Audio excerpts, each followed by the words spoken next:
Have you ever witnessed someone's entire worldview shatter in an instant? When arrogant Blake Thompson strolled late into his economics class, he had no idea his dismissive attitude toward his black professor would change the trajectory of his life forever. This privileged heir to a financial empire was about to learn a lesson in respect, humility, and economic justice that no textbook could teach. What happened next left his classmates speechless and sent shockwaves through the entire university. Dear viewer, watch or listen this full story to witness jaw-dropping moments of entitled behavior and the powerful transformations that follow when privilege meets its match. And, if you are watching my story for the first time, I humbly request you write the location from where you are watching right now, subscribe this channel and press the bell icon now not to miss the notifications of my daily published news stories. Thank you, and let's dive into the full story. The prestigious halls of Westmore University had always been a haven for the elite. Its marble columns and ivy-covered walls housed the children of politicians, CEOs, and old money families whose legacies stretched back generations. The Thompson name was practically royalty here, emblazoned on the business school's main building in gleaming gold letters that caught the morning sunlight as Blake Thompson arrived on campus. Blake adjusted his designer watch, a gift from his father for his 21st birthday, and ran a hand through his expertly styled hair. His Italian leather shoes clicked confidently against the polished floors as he strode through the hallway, nodding casually to other students who seemed eager for even this small acknowledgement. At 21, Blake Thompson III carried himself with the assurance of someone who had never heard the word no in his entire life.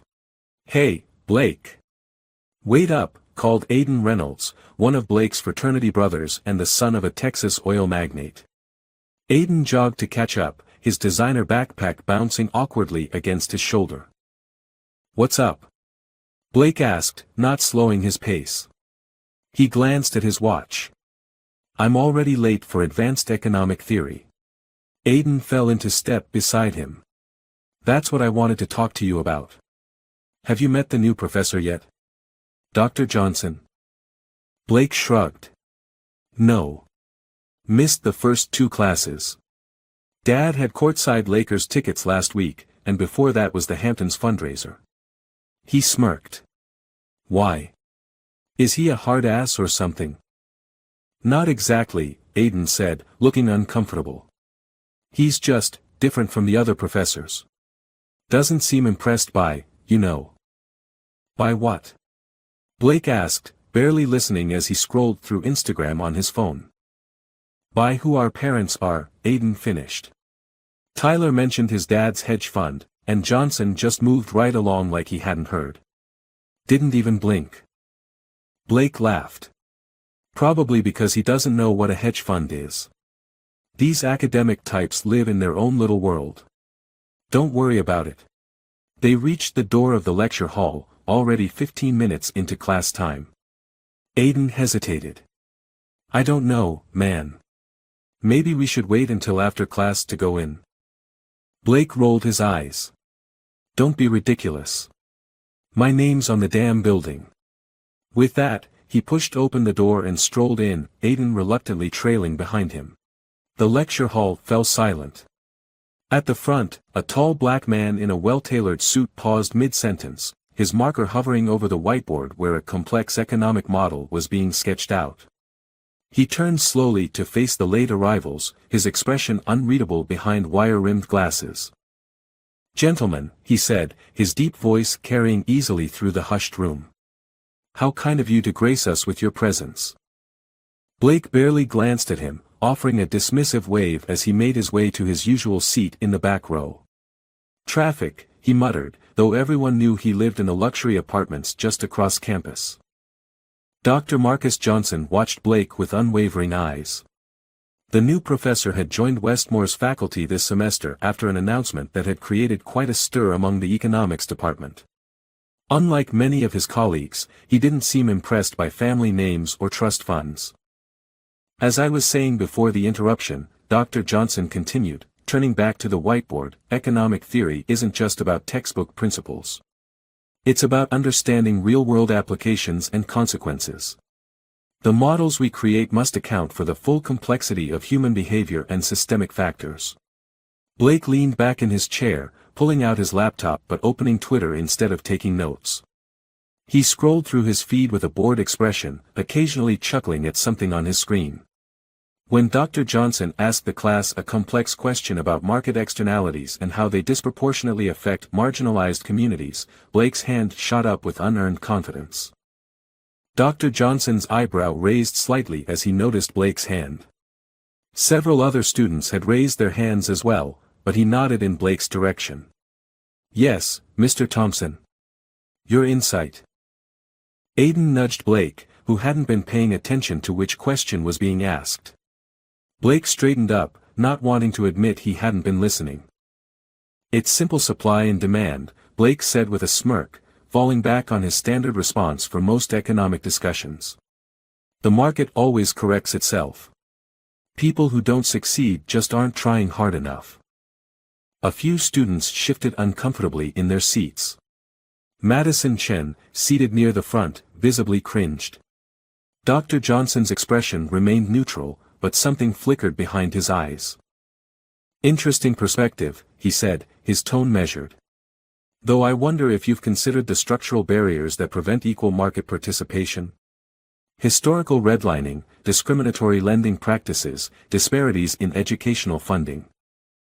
Blake rolled his eyes dramatically, earning chuckles from his equally privileged friends.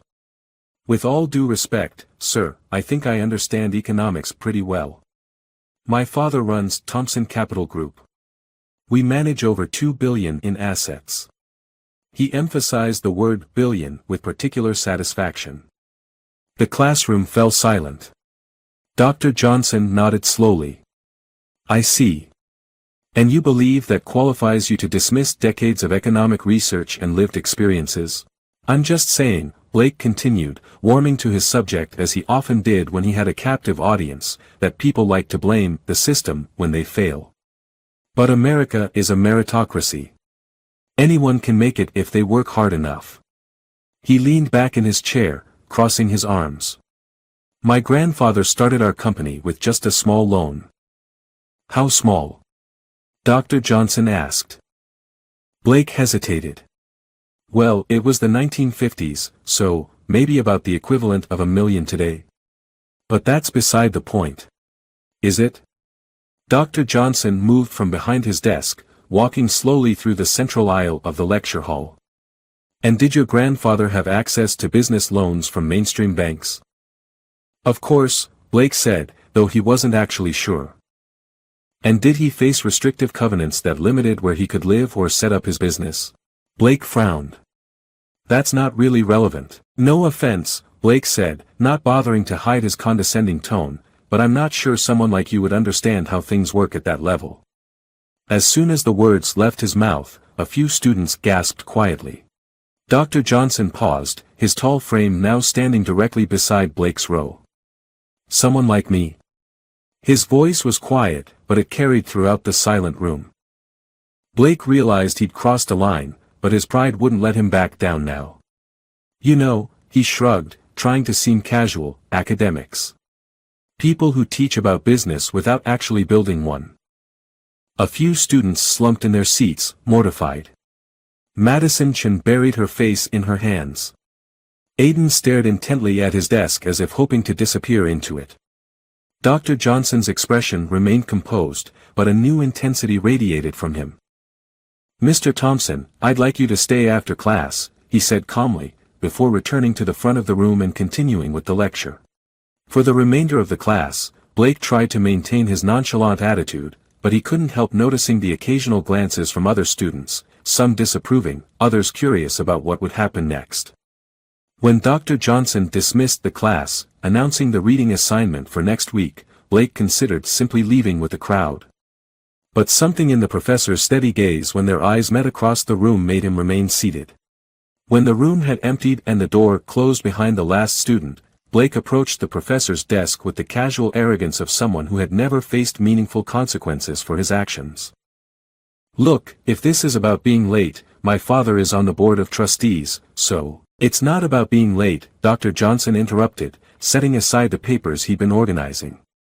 He leaned against his desk, arms crossed. "It's about respect and unexamined assumptions." Blake shifted his weight from one foot to the other, uncomfortable under the professor's steady gaze. I didn't mean anything by it. Didn't you? Dr. Johnson asked. Because it sounded very much like you meant quite a lot by it. Blake's face flushed. Look, if you're going to accuse me of, whatever, just because I mentioned my father's company, I'm not accusing you of anything, Mr. Thompson, Dr. Johnson said. I'm observing a pattern of behavior that suggests you believe your family's wealth grants you special insight and privileges that others don't deserve. He paused. Including your professor. That's not fair, Blake protested, though a small voice in the back of his mind acknowledged the truth in the professor's words. Let me ask you something, Blake, Dr. Johnson said, removing his glasses and setting them on the desk. Have you ever heard of Johnson Financial Partners? The question caught Blake off guard. His expression changed slightly, confusion momentarily replacing defensiveness. Of course. They're one of the top investment firms on Wall Street. They specialize in sustainable investments and emerging markets. What about them? And what about the Johnson Foundation? Blake's brow furrowed. The one that funds all those scholarship programs and financial literacy initiatives. Sure, everyone knows them. My father says their CEO is brilliant but impossible to get a meeting with. A sudden realization dawned on his face. Wait, Johnson. Dr. Johnson nodded, a small smile playing at the corners of his mouth. Marcus Johnson. Before joining academia 6 months ago, I spent 15 years as CEO of Johnson Financial Partners. I founded the Johnson Foundation after we took the company public. Your father has tried to schedule a meeting with me several times over the years. Blake's mouth opened, but no words came out. His mind raced, trying to process this information that completely contradicted his assumptions. But you're a professor, he finally managed to say. Yes, I am, Dr. Johnson agreed. I decided to teach because I believe economic theory should be informed by practical experience, not just textbook examples. And because I wanted to help shape the next generation of business leaders to understand that economic success and social responsibility aren't mutually exclusive. He stood up and walked to the window, looking out over the campus quad where students hurried between classes. Do you know what the problem with most economic theories is, Blake? They assume rational actors with perfect information. But humans are rarely rational, and information is never perfect. He turned back to face Blake. Case in point, you made assumptions about me based on limited information, and those assumptions were entirely incorrect.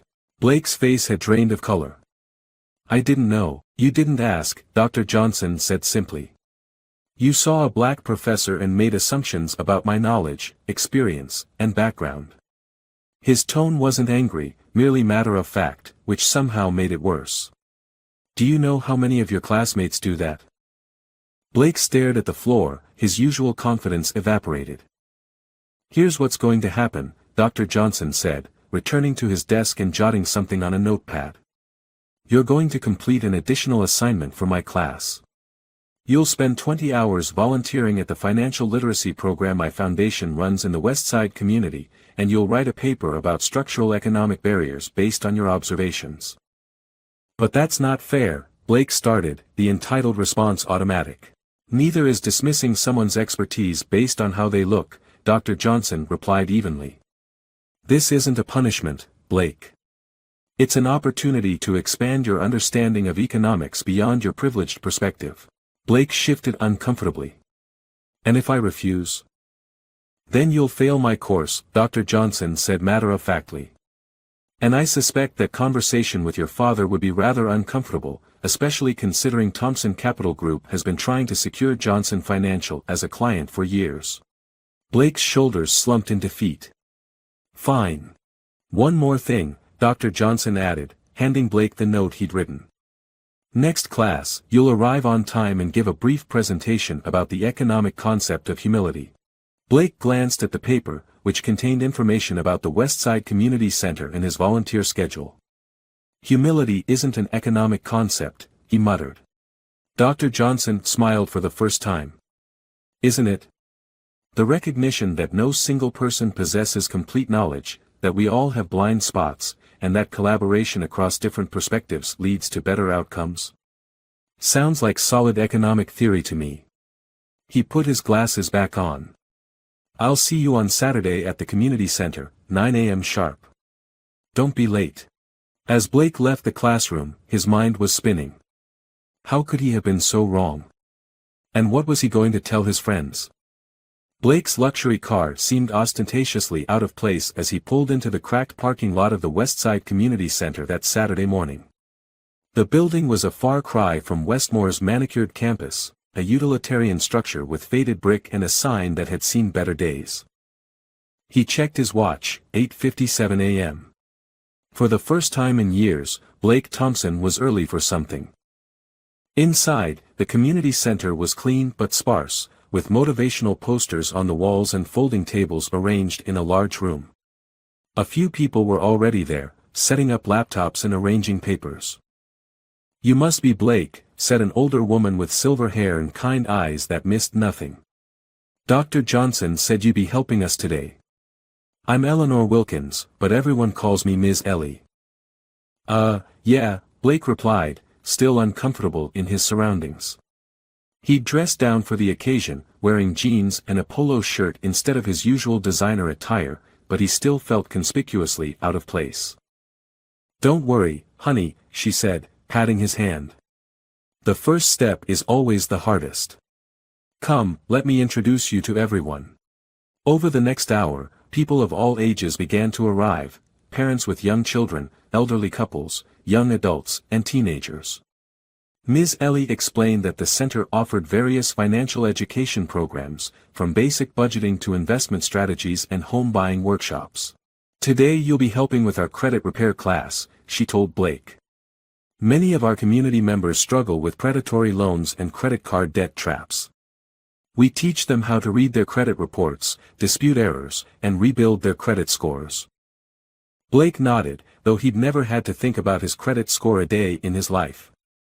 His father had established credit for him when he was 16, and he'd never been denied anything he wanted to purchase. Ms. Ellie introduced him to his first advisee, a young woman named Tasha who worked 2 jobs and was trying to improve her credit score to qualify for an apartment without needing a co-signer. "I've been paying my cell phone bill on time for 3 years, she explained to Blake, "but it doesn't show up on my credit report, so I don't get any benefit from it." Blake stared at her blankly. "That doesn't make sense. If you pay bills on time, it should count." Ms. Ellie, overhearing, joined their conversation. "Only certain payments are reported to credit bureaus, usually formal loans and credit cards. Many utilities and phone companies only report if you miss payments, not when you make them on time." "That's messed up," Blake said without thinking. "So people only get punished, never rewarded?" "Welcome to financial literacy in America," Ms. Ellie said with a wry smile. "Now, let's look at Tasha's options." Over the weeks that followed, Blake discovered a world he'd never considered. He met families working multiple jobs to make ends meet, small business owners navigating unfair lending practices, and bright students whose educational opportunities were limited by their zip codes. He met Manuel, a talented chef who couldn't get a small business loan to open his restaurant despite years of experience, because he didn't have the right collateral. He met the Williams family, who paid more for their car insurance simply because of their address in Westside, despite perfect driving records. He met Darius, a high school senior with perfect SAT scores who was struggling to afford college application fees, let alone tuition. Each Saturday, Blake found himself more engaged, asking questions and actually listening to the answers. He began reading beyond the assigned materials, researching predatory lending practices and the history of redlining in their city. He was shocked to learn that the very neighborhood where Westmore University stood had once had restrictive covenants preventing black families from buying homes there, homes that had since appreciated in value hundredfold, creating generational wealth for white families while excluding others. During the week, he found himself paying attention in Dr. Johnson's class, actually taking notes and participating in discussions, this time with thoughtful questions rather than dismissive pronouncements. Other students noticed the change but said nothing, though Madison Chen gave him an approving nod after he made a particularly insightful comment about discriminatory algorithms in lending. On his third Saturday at the center, Blake arrived to find Dr. Johnson there, observing the classes and chatting with volunteers. "Mr. Thompson," he said with a nod. "Ms. Ellie tells me you've been quite helpful with the credit repair workshop." Blake shrugged, embarrassed. "I'm just learning as I go. Did you know that credit score algorithms disproportionately penalize people for using more than 30% of their available credit, even if they pay on time? Most of the people here have low credit limits, so they're forced to use a higher percentage of their available credit just to cover basic expenses." "I did know that," Dr. Johnson said with a small smile. "It's one of the issues our foundation has been advocating to change." Blake hesitated, then asked, "Can I ask you something, Professor? Why did you really leave Johnson Financial? You were at the top of your field." Dr. Johnson considered the question. "I believe that true wealth isn't just about accumulation, it's about circulation. Money has value when it moves through a community, creating opportunities and solving problems." He gestured around the busy community center. "This work, helping people understand and navigate financial systems that weren't designed for them, this is how we create sustainable prosperity. Not just for the few, but for everyone." Blake nodded slowly, beginning to understand. When he returned to Dr. Johnson's class 3 weeks later to present his paper on structural economic barriers, he was a changed person. The research he'd compiled was thorough, supported by both academic sources and first-hand accounts from the people he'd met at the community center. Economic barriers aren't abstract concepts, he told his classmates, many of whom were seeing this new, humble version of Blake for the first time. They're real forces that keep talented, hardworking people from achieving their potential. And the market doesn't just correct itself without intentional intervention. He showed slides documenting the persistent racial wealth gap, the impact of predatory lending in communities of color, and the way that supposedly neutral financial algorithms often reinforced existing inequalities. The myth of the pure meritocracy, Blake concluded, ignores the reality that we're not all starting from the same place. And acknowledging that isn't making excuses, it's the first step toward creating truly fair systems. When he finished, the classroom was silent for a moment before erupting into applause. Dr. Johnson watched from the back of the room, a small smile on his face. After class, Blake approached his professor. "I wanted to apologize properly," he said. "What I said that day was ignorant and disrespectful. I made assumptions based on things I'm not proud of." Dr. Johnson nodded. "Apology accepted. But I'm more interested in what you're going to do with your new perspective." Blake straightened his shoulders.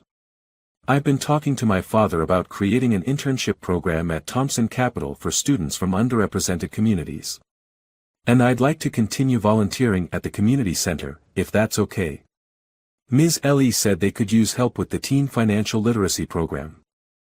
"More than okay," Dr. Johnson said. "Though I suspect Ms. Wilkins would have something to say if you stopped showing up for her financial planning sessions." Blake laughed, recalling the no-nonsense older woman who had taken him under her wing. "She's scarier than you are, Professor." "Most definitely," Dr. Johnson agreed with a chuckle. "Ms. Ellie managed our company's HR department for 20 years before she retired to run the community center full-time.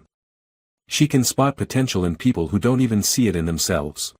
As Blake walked out of the classroom, he passed a group of first-year students whispering excitedly about being in the famous Dr. Johnson's class. One of them looked nervous about the course difficulty. "Don't worry," Blake told them. "His class will change your life. Just don't be late." Over the next 3 years, Blake Thompson continued to surprise everyone who thought they knew him. He maintained his volunteering at the Westside Community Center, eventually creating and teaching a financial literacy curriculum specifically for high school students. His relationship with his father grew strained at times, especially when Blake began questioning Thompson Capital's investment practices and pushing for more community-focused initiatives. "It's not charity, Dad," Blake explained during a particularly heated discussion in his senior year. "It's smart business. These communities represent untapped markets and talent. We're not giving handouts, we're investing in future growth and stability. To his surprise, his father eventually began to listen. Thompson Capital Group started a small business microloan program in partnership with the Johnson Foundation, providing capital to entrepreneurs in underserved communities who had been denied by traditional banks. When Blake graduated summa cum laude with his economics degree, Dr. Johnson was there, shaking his hand with genuine pride. "You've earned this," he said. "And not because of your name." "Thank you," Blake replied. "For everything. For seeing past who I was that first day." "I didn't see past it," Dr. Johnson corrected him. "I saw through it to who you could become." Blake joined Thompson Capital after graduation, but not in the executive fast-track position his father had planned.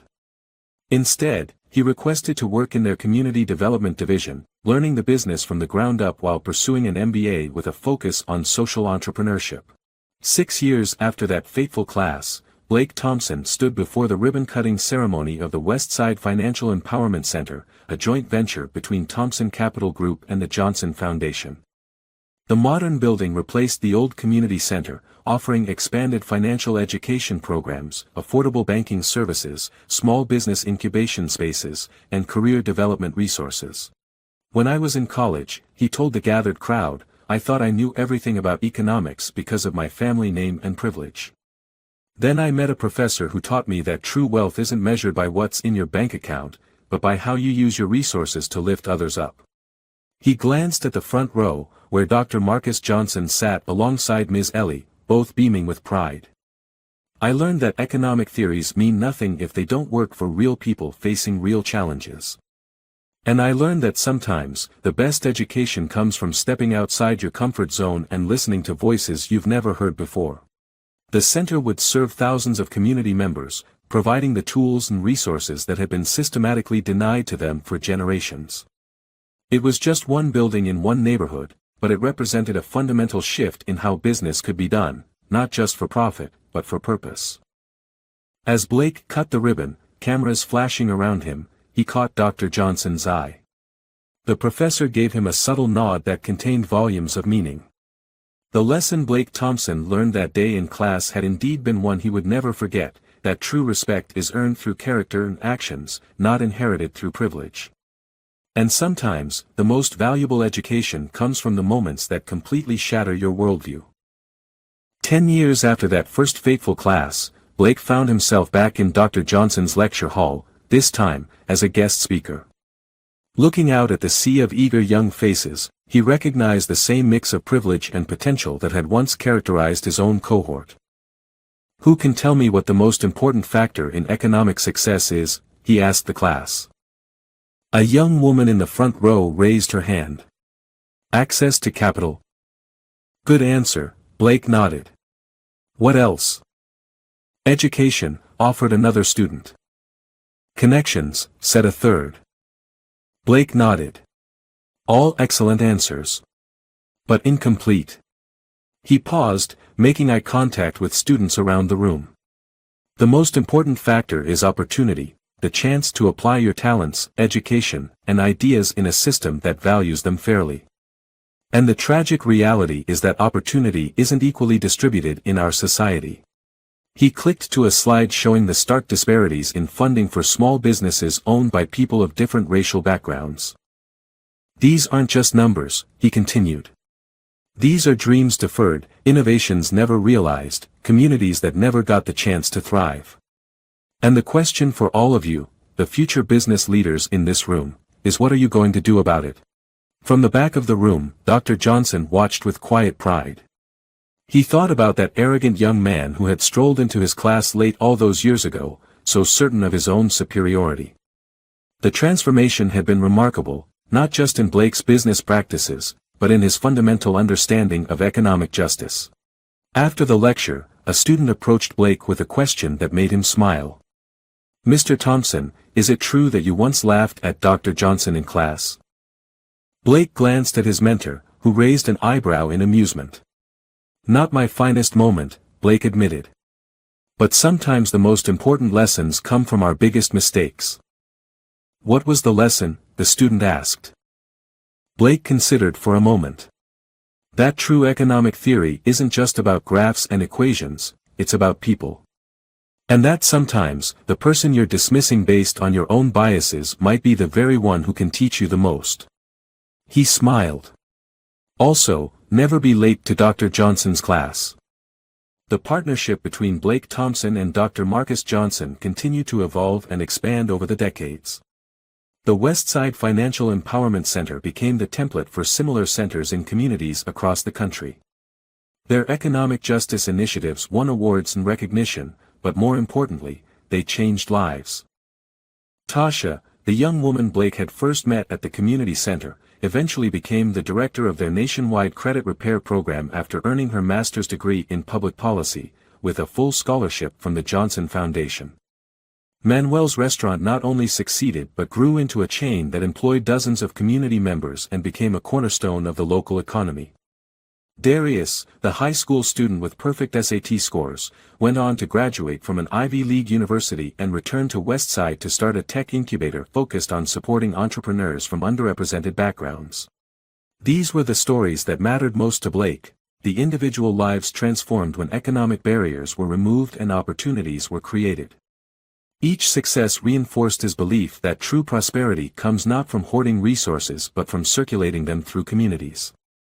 25 years after that fateful class, Blake Thompson found himself addressing the graduating class at Westmore University's commencement ceremony. He stood at the podium, looking out at the sea of eager young faces about to embark on their own journeys. "When I sat where you're sitting now," he began, "I thought I knew everything. I had been taught that success was measured by the size of your bank account, that the market was always right, and that those who struggled simply weren't trying hard enough." He paused. "I couldn't have been more wrong." A ripple of laughter moved through the crowd. True success isn't about what you accumulate, it's about what you contribute.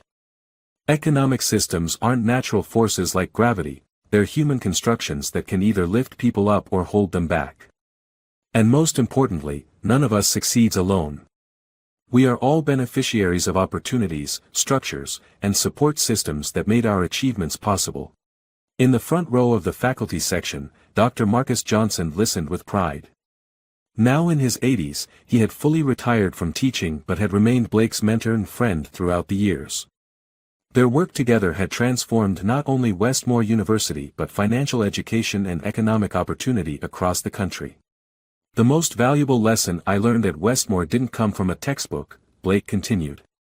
"It came from a professor who saw past my arrogance and entitlement to the person I could become. Who challenged me to question my assumptions and consider perspectives beyond my privileged bubble." He smiled in Dr. Johnson's direction. "And it came from a community that welcomed me despite my ignorance and taught me what economics looks like in real people's lives."